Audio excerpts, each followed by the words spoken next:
नमस्कार मित्रांनो, CH अकॅडमीमध्ये आपल्या सर्वांचे स्वागत आहे। तर आम्ही आपल्यासाठी रोज नवनवीन माहिती आमच्या चॅनलच्या माध्यमातून उपलब्ध करत असतो। तरी जे आमच्या चॅनलवर नवीन असतील त्यांनी चॅनलला सबस्क्राईब करा आणि आपल्याला काही असेच प्रश्न असतील तर ते कमेंट बॉक्समध्ये कळवा। त्यावर व्हिडिओ बनवून आमच्या यूट्यूब चॅनलच्या माध्यमातून आपणास उपलब्ध करून देऊ। तर बऱ्याच विद्यार्थ्यांनी असा प्रश्न विचारला होता की सर आम्हाला नॉन क्रीमी लागू आहे का? EWSले विद्यार्थीसुद्धा म्हणत होते की आम्हाला नॉन क्रीमी लागू आहे का? तर आपण या व्हिडिओच्या माध्यमातून कोणत्या कॅटेगरीला नॉन क्रीमी आणि कोणत्या कॅटेगरीला EWS व कोणत्या प्रवर्गास कोणतेही डॉक्युमेंट लागत नाही याची माहिती आपण या व्हिडिओच्या माध्यमातून घेणार आहोत। तर येथे दोन प्रकारचं आरक्षण असते। एक मुख्य आरक्षण म्हणजे सामाजिक आरक्षण आणि त्यानंतर सामाजिक आरक्षणाअंतर्गत असलेलं समांतर आरक्षण। या दोन्ही आरक्षणानुसार आपण नॉन क्रीमी EWS आणि कोणतंच प्रमाणपत्र लागू नाही याची माहिती घेणार आहोत। तर सुरुवातीला क्रमांक 1 मध्ये अनुसूचित जाती SC आणि अनुसूचित जमाती म्हणजेच ST। तर काल परवा सुप्रीम कोर्टाने एक निर्णय दिलेला आहे की या गटाला सुद्धा या प्रवर्गाला सुद्धा क्रीमी लेअरमध्ये घेऊ शकता।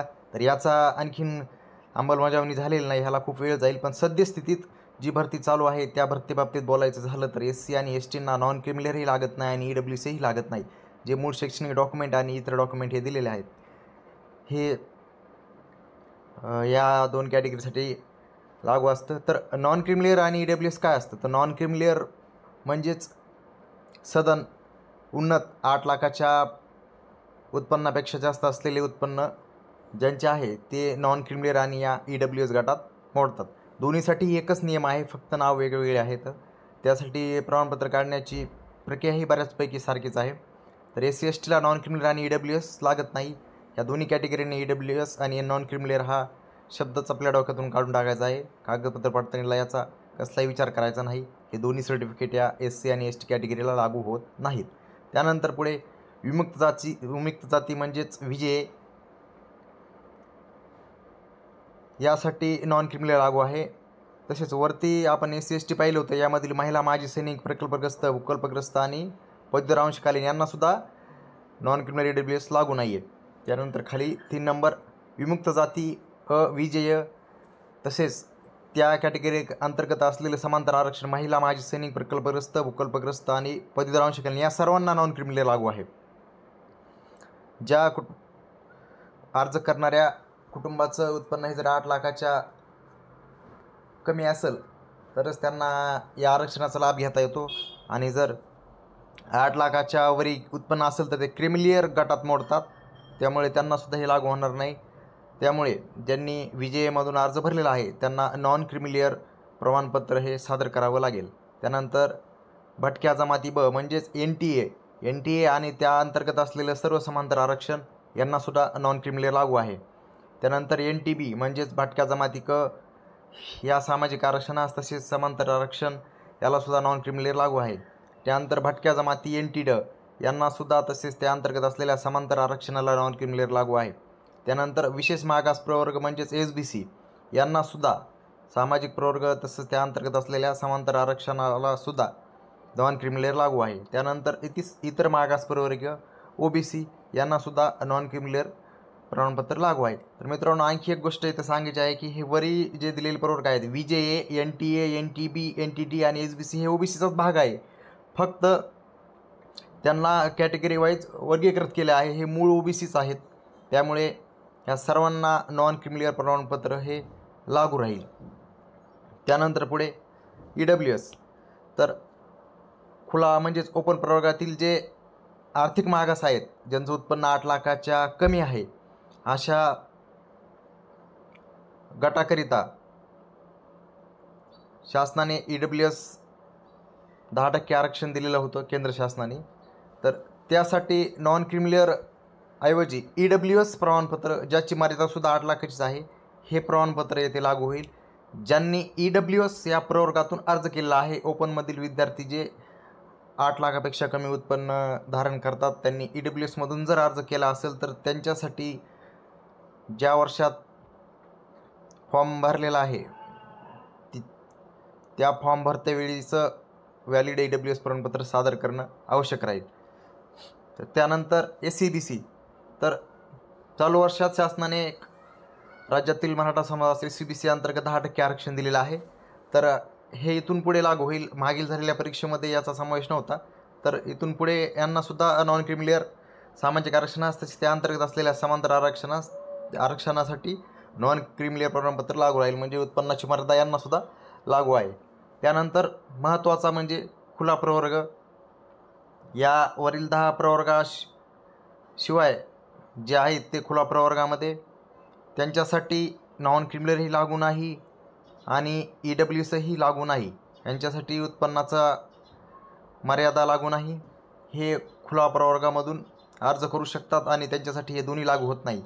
तसेच त्या अंतर्गत असलेले समांतर आरक्षण महिला, माजी सैनिक, प्रकल्पग्रस्त, भूकंपग्रस्त, अंशकालीन यांनासुद्धा नॉन क्रिमिलियर लागू नाही. तसेच EWSही लागू नाही. पुढे अपंग आणि अनाथ. मित्रांनो, वरी पाहिलं आपण की वरी ज्या 10 कॅटेगरी आहेत त्यात समांतर आरक्षणामध्ये कुठेही आपण अपंग आणि अनाथाचा समावेश केलेला नाही. याचं कारण म्हणजे अपंग 4% आणि अनाथ 1% हे आरक्षण फक्त ओपनमधून दिलेलं आहे. ओपनमधून समांतर आरक्षणातून दिलेलं आहे, ज्याला एकूण समांतर आरक्षण म्हणतात. वरील 10 कॅटेगरीमध्ये कुठेही लागू नाही. जे अपंग बांधव आहेत ते फॉर्म भरतात ते ओपन कॅटेगरीमधून आरक्षित असलेल्या जागेतून भरतात. तसे अनाथांना जे 1% दिलेलं आहे ते सुद्धा याच कॅटेगरीतून दिलेलं आहे. यांनासुद्धा नॉन क्रिमिलियर लागू नाही. अपंग आणि अनाथमधून फॉर्म भरणारे उमेदवार यांनासुद्धा नॉन क्रिमिलियर तसेच EWS लागू नाही. तसेच ज्या महिला उमेदवाराची निवड, समजा SC ST किंवा OBCची महिला असेल आणि तिला मार्क जास्त असतील आणि तिची निवड जर ओपन कॅटेगरीतून झाली असेल तर तिलासुद्धा नॉन क्रिमिलियर लागू होणार नाही. तसेच EWS लागू होणार नाही. ही पण गोष्ट आहे, ते समजून घ्या. ज्या महिलेचं ती कॅटेगरीची आहे, यावरीलपैकी 9 कॅटेगरीपैकी असेल, तर जर तिचं सिलेक्शन ओपनमधून झालं असेल तरी तिला नॉन क्रिमिलियर सादर करायची गरज नाही आणि EWSही सादर करायची गरज नाही, कारण तिचं सिलेक्शन ओपनमधून झालेलं आहे. तसा 4 मे 2023चा शासन निर्णय आहे. त्याच्यावर सुद्धा सेपरेट व्हिडिओ बनवलेला आहे, तो सुद्धा आपण आमच्या चॅनलवर पाहू शकता. तसेच पुढे महिला 30%च्या बाबतीत, तर महिला 30% प्रमाणपत्र हे सुद्धा 8 लाखाच्या मर्यादेनुसारच काढलं जातं. त्यामुळे ते वेगळ्याने असं सादर करण्याची गरज नाही. याआधी जी DMRDHची भरती झाली त्यामध्ये असं वेगळ्याने 30% घेतलेलं नाही. नॉन क्रिमिलियरच हे उत्पन्नाचं प्रमाणपत्र असल्यामुळं तेच 30% म्हणून सादर करू शकता महिलांसाठी. EWSसुद्धा तीच मर्यादा आहे. या तिन्ही प्रमाणपत्राला 8 लाखाचीच मर्यादा असल्यामुळे त्याचं स्वरूप एकच आहे. परत एकदा रिव्हिजन घेऊ. SC ST यांच्यासाठी EWSही लागू नाही आणि नॉन क्रिमिलियरही लागू नाही. तसेच ओपनसाठीही EWS आणि नॉन क्रिमिलियर लागू नाही. म्हणजे SC ST आणि ओपन यांना EWS लागत नाही आणि नॉन क्रिमिलियर लागत नाही. तसेच ज्या महिलांचं सिलेक्शन ओपनमधून झालं आहे त्यांनासुद्धा EWS आणि नॉन क्रिमिलियर लागत नाही. EWS फक्त EWS कॅटेगरीमधून भरलेल्या उमेदवारासच लागू होईल. तसेच नॉन क्रिमिलियर हे VJ, NTA, NTB, NTT आणि SBC आणि OBC याच गटासाठी लागू राहील. त्यानंतर SCBC नवीन प्रवर्ग झाला आहे, त्यांनासुद्धा इथून पुढे ही उत्पन्नाची मर्यादा लागू राहील. तसेच EWSमधून फॉर्म भरणाऱ्याला EWS लागू राहील. खुला प्रवर्गातील समांतर आरक्षण, अपंग, अनाथ आणि खुला प्रवर्ग यांना कोणतंही प्रमाणपत्र उत्पन्नाचं मर्यादा असलेलं नॉन क्रिमिलियर ना की EWS हे दोन्ही लागू राहणार नाही. तर अशा प्रकारे ही माहिती आपण ऐकलेली आहे. आणखीन आपल्याला काही प्रश्न असतील तर तो विषय आम्हाला कमेंट बॉक्समध्ये कळवा. त्यावर सुद्धा आम्ही व्हिडिओ बनवून आपणास माहिती देऊत. आणि व्हिडिओ आवडला असल्यास लाईक, शेअर, सबस्क्राईब करा आणि आपल्याबरोबर जे बांधव सिलेक्ट झाले असतील किंवा आपले काही ग्रुप असतील त्यावर हा व्हिडिओ शेअर करा. तसेच ज्यांनी आतापर्यंत आमच्या चॅनलला सबस्क्राईब केलं नाही त्यांनी चॅनलला सबस्क्राईब करा, जेणेकरून आपण असेच नवीन व्हिडिओ नोटिफिकेशनच्या माध्यमातून आपल्या यूट्यूब चॅनलवर मिळवू शकता. तर धन्यवाद मित्रांनो.